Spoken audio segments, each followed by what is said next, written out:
మోకాల నొప్పులకు ఎటువంటి సర్జరీ లేకుండా ఎపియాన్ పెయిన్ క్లినిక్ అందిస్తున్న అత్యాధునిక చికిత్స. హలో లక్ష్మీప్రియ గారు. హాయ్ నాగరాజు గారు.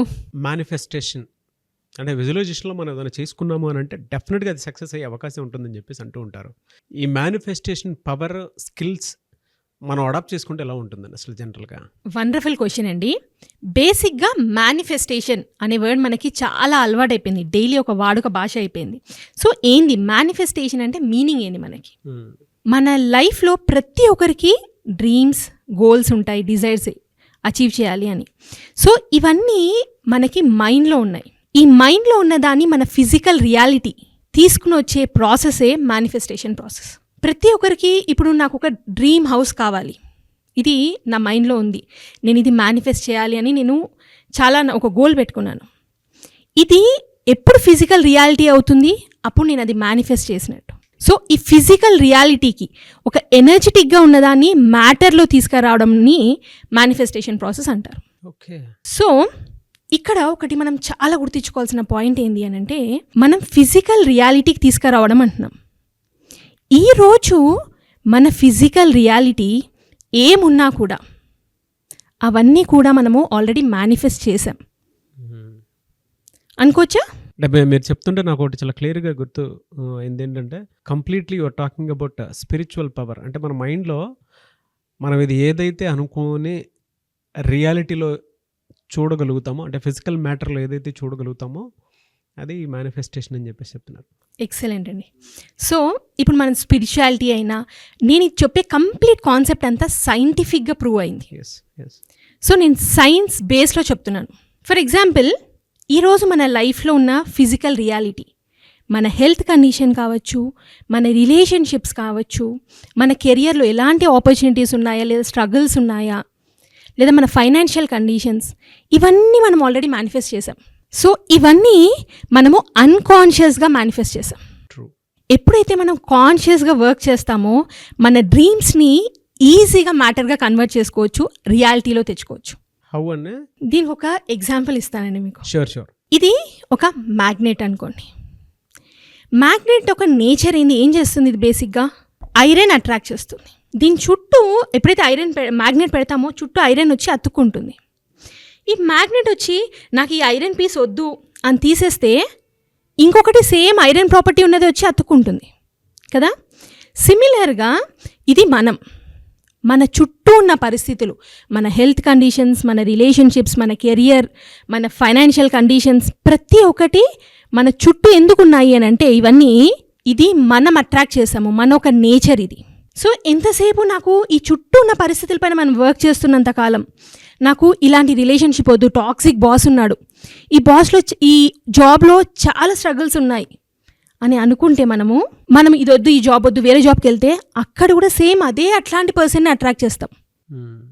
ఎందుకు అంటే ఇది మన ఒక నేచర్. ఇక్కడ మనము మన నేచర్ పైన వర్క్ చేయాలి. ఈ బయట ఎంతకాలం అయితే మనం బయట ఇష్యూస్ పైన వర్క్ చేస్తామో మళ్ళీ అలాంటివి మన లైఫ్లోకి వస్తూనే ఉంటాయి. ఇక్కడ ఈ మ్యాగ్నెట్ ఎంతసేపు నాకు ఇది ఒక పీస్ తీస్తే ఇంకొక ఐరన్ ముక్క వచ్చి అతుక్కుంటుంది. దానికన్నా ఈ మ్యాగ్నెట్ని డీమ్యాగ్నెటైజ్ చేస్తే ఆటోమేటిక్గా చుట్టూ ఉన్న ఐరన్ పీసెస్ అన్ని కింద పడిపోతాయి. ఎప్పుడైతే మన ఒక నేచర్ అంటున్నాం కదా, ఇది నథింగ్ బట్ మన ఫ్రీక్వెన్సీ అండి.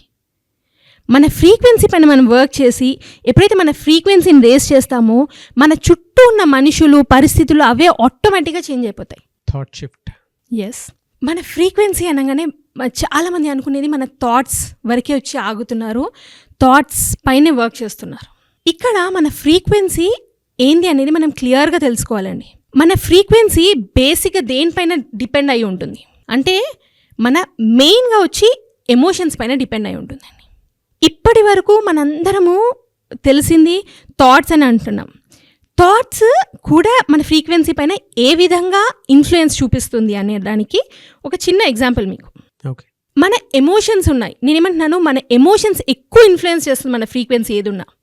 ఎలా ఇన్ఫ్లుయెన్స్ చేస్తుంది అని అంటే, మన ఎమోషన్స్ దేనివల్ల ఇన్ఫ్లుయెన్స్ అవుతున్నాయి అంటే, బై డిఫాల్ట్గా మన ఆలోచనల ద్వారా, మన థాట్స్, మన బిలీఫ్ సిస్టమ్ ద్వారా.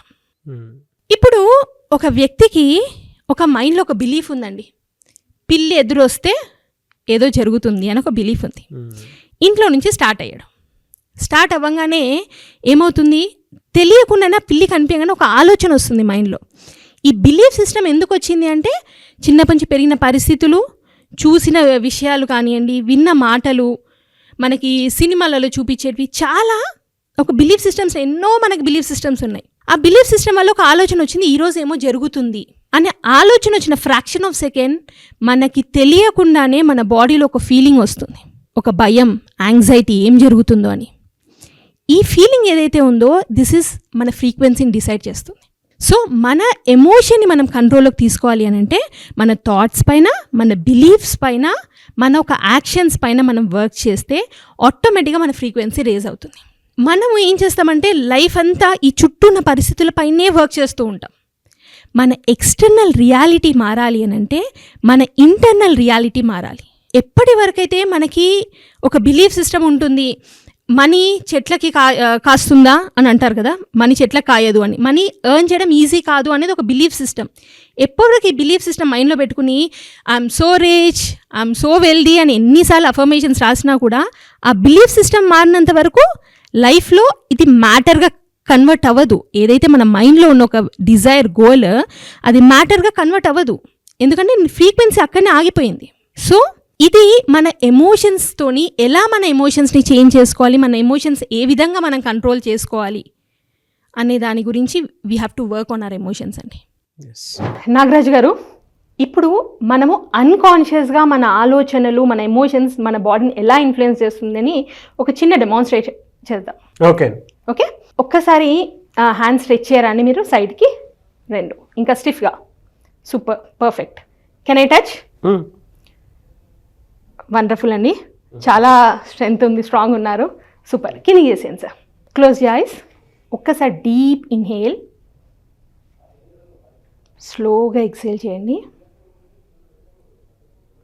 మీ హ్యాండ్స్ రెండు స్ట్రెచ్ చేయండి.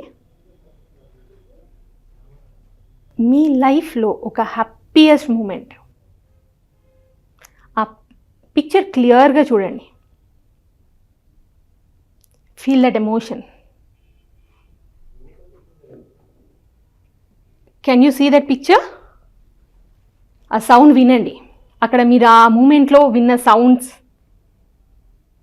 క్లియర్గా చూడండి. మీ చుట్టూ ఉన్న వాళ్ళు, మీ చుట్టూ ఉన్న ప్రెమిసెస్, సరౌండింగ్స్ అంతా.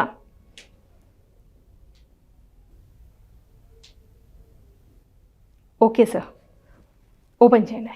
సూపర్ అండి, super sir, wonderful. Could you see that ఆ హ్యాపీ మూమెంట్? మా బాబుని చూడడానికి వెళ్ళినప్పుడు బస్సులో వెళ్ళేటప్పుడు మనం కొన్ని అనుకుంటాం కదా, ఓకే, కొద్దిసేపులో చూడడానికి వెళ్తున్నానని, ఆ మూమెంట్ గుర్తొచ్చింది. అవన్నీ గుర్తొచ్చింది, రైట్, సూపర్ అండి. ఒక్కసారి మళ్ళీ ఐస్ క్లోజ్ చేసుకోండి, స్ట్రెచ్ యువర్ హ్యాండ్స్. ఇప్పుడు మీ లైఫ్లో ఒక వర్స్ట్ మూమెంట్, చాలా డిప్రెస్ అయిన మూమెంట్, అలాంటి మూమెంట్ మీ లైఫ్లో ఇంకోసారి వద్దు అనుకునేలాంటి వర్స్ట్ సిచ్యువేషన్, ఆ పిక్చర్ చూడండి క్లియర్గా. సౌండ్, అక్కడ ఆ మాటలు, విన్న మాటలు, అక్కడ ఎక్స్ప్రెషన్స్, ఆ ఎన్విరాన్మెంట్, ఆ డే, ఆ మూమెంట్, ప్రతి ఒక్కటి ఒక్కసారి ఆ సౌండ్ వినండి, క్లియర్గా పిక్చర్ చూడండి.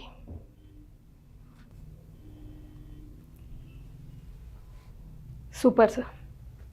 స్లోగా ఐస్ ఓపెన్ చేయండి. ఇందాక మీ బాబుని చూడడానికి వెళ్ళాను అన్నారు కదా, సో ఎలా అనిపించింది ఫస్ట్ టైం మీ బాబుని చూసినప్పుడు? It's a proud and great moment for మీ అండి. Super, wonderful, wonderful sir. ఇక్కడ మనము ఇప్పుడు మీరు చూస్తే ఒక హ్యాపీ మూమెంట్ని మీరు తలుచుకున్నప్పుడు మీ బాడీ ఏమైంది, స్టిఫ్గా అయింది, స్ట్రాంగ్ అయింది, మజిల్స్ అన్ని. నేను మీ హ్యాండ్తో నేను పుష్ చేస్తుంటే మీరు రెసిస్ట్ చేయగలుగుతున్నారు. ఎప్పుడైతే ఒక నెగిటివ్ మూమెంట్ని తలుచుకున్నప్పుడు మీకు తెలియకుండానే మీ బాడీలో ఏమవుతుంది, మీ బాడీలో మజిల్స్ అన్నీ వీక్ అయిపోతున్నాయి. నేను ఒక ఫింగర్తో మీ హ్యాండ్ని కిందికి చేయగలిగాను. ఎందుకంటే మన బాడీలో మనకు తెలియకుండా మనము లైఫ్లో రోజుకి 50,000 నుంచి 70,000 ఆలోచనలు ఆలోచిస్తున్నాం. దీంట్లో మెజారిటీ మన గతం గురించి ఆలోచిస్తాం. ఈ ఆలోచించినప్పుడంతా ఆ నెగిటివ్ ఎమోషన్స్కి ఎప్పుడైతే మనం ఫీల్ అవుతున్నామో మన ఫ్రీక్వెన్సీని ఆటోమేటిక్గా తక్కువ చేస్తుంది అండ్ మన బాడీ అంతా ఎఫెక్ట్ అవుతుంది. మన ఆలోచనల్ని, మన ఎమోషన్స్ని, మన బిలీఫ్స్ అన్నీ మన కంట్రోల్కి మనం తెచ్చుకోవాలి. సో దీనిపైన మనం వర్క్ చేయాలి, మన పైన మనం వర్క్ చేయాలి. అప్పుడు మాత్రం మనం ఏదైతే మేనిఫెస్ట్ చేసుకున్నామో కాన్షియస్గా మేనిఫెస్ట్ చేయొచ్చు. ప్రతి ఒక్కరు మేనిఫెస్ట్ చేయొచ్చు అండి. ప్రతి ఒక్కరు భూమి పైన పుట్టిన ప్రతి ఒక్కరికి ఈక్వల్ పొటెన్షియల్ ఉంది. ఒకరు ఎక్కువ ఒకరు తక్కువ అనేది కాదు, అందరు ఈక్వల్ పొటెన్షియల్ ఉంది. ఏంది అని అంటే లైక్ అన్కాన్షియస్గా వాళ్ళు ఉన్న సిచ్యువేషన్స్ పైన కంప్లైంట్ చేస్తూ ఆ లైఫ్ని అలానే లీడ్ చేస్తూ ఉంటారు. అలా కాకుండా నేను చెయ్యగలను అని ప్రతి ఒక్క దానిపైన మన పైన మనం వర్క్ చేస్తే 100% మీ ప్రతి ఒక్క డ్రీమ్ని మేనిఫెస్ట్ చేయొచ్చు, నిజం చేసుకోవచ్చు. ఎస్. ఎనీవేస్ థ్యాంక్ యూ అన్న, thank you so much Lakshmipriya గారు. చాలామంది మీ సెషన్ కోసం అడుగుతున్నటువంటి వాళ్ళు చాలామంది ఉన్నారు. క్లాస్ ఎప్పుడు ఉండే అవకాశం ఉంటుంది? ఈ మంత్ 28 నుంచి మార్నింగ్ సెషన్ స్టార్ట్ అవుతుందండి. సో ఎవరికైతే వాళ్ళ డ్రీమ్స్, గోల్స్ ఇంపార్టెంటో, 100% మైండ్లో ఉన్నదాన్ని ఫిజికల్ రియాలిటీ చేయాలి అని అనుకుంటారో వాళ్ళకి ఇక్కడ ఈ సెషన్లో మనకి సైన్స్ ఏంది మేనిఫెస్ట్ చేయడానికి, ఎక్కడెక్కడ ఏరియాస్లో మనం మిస్ అవుతున్నామో తెలుసుకోవాలి అని అనుకుంటే 100% ఈ సెషన్స్ మీకు యూస్ఫుల్ అవుతుంది. సో క్లాస్ ఎప్పుడు, డేట్? 28 మార్నింగ్ నుంచి సెషన్ స్టార్ట్ అవుతుందండి. ఎవరికైతే నిజంగా వాళ్ళ లైఫ్ ట్రాన్స్ఫార్మ్ చేసుకోవాలనుకుంటారో this is the best opportunity. Do join. Thank you అన్న, thank you so much Lakshmipriya గారు. థ్యాంక్ యూ అండి. చూసారు కదన్న వీడియో. ఈ వీడియోపై మీ అభిప్రాయాన్ని కమెంట్ బాక్స్లో పోస్ట్ చేయండి. ముఖ్యంగా మీరు కనుక ఈ సెషన్కి అటెండ్ అవ్వాలి అనుకుంటే మేనిఫెస్టేషన్ సెషన్కి స్క్రీన్ మీద మీ కాంటాక్ట్ నెంబర్ కనిపిస్తుంది. దాన్ని మీరు కాల్ ఆర్ మెసేజ్ వాట్సాప్ చేసి 28న జరిగేటువంటి క్లాస్ 20వ తారీఖు డిసెంబర్ నుంచి స్టార్ట్ అవుతుంది. అర్లీ మార్నింగ్ 5 o'clock నుంచి. సో జాయిన్ అవ్వాలనుకుంటే వెంటనే స్క్రీన్ మీద కనిపిస్తున్న నెంబర్ సంప్రదించండి. ఈ వీడియో లైక్ చేయండి, షేర్ మాత్రం తప్పకుండా చేయండి. ఇలాంటి మరిన్ని వీడియోస్ కోసం మా ఛానల్ ఫాలో అండి. Thank you.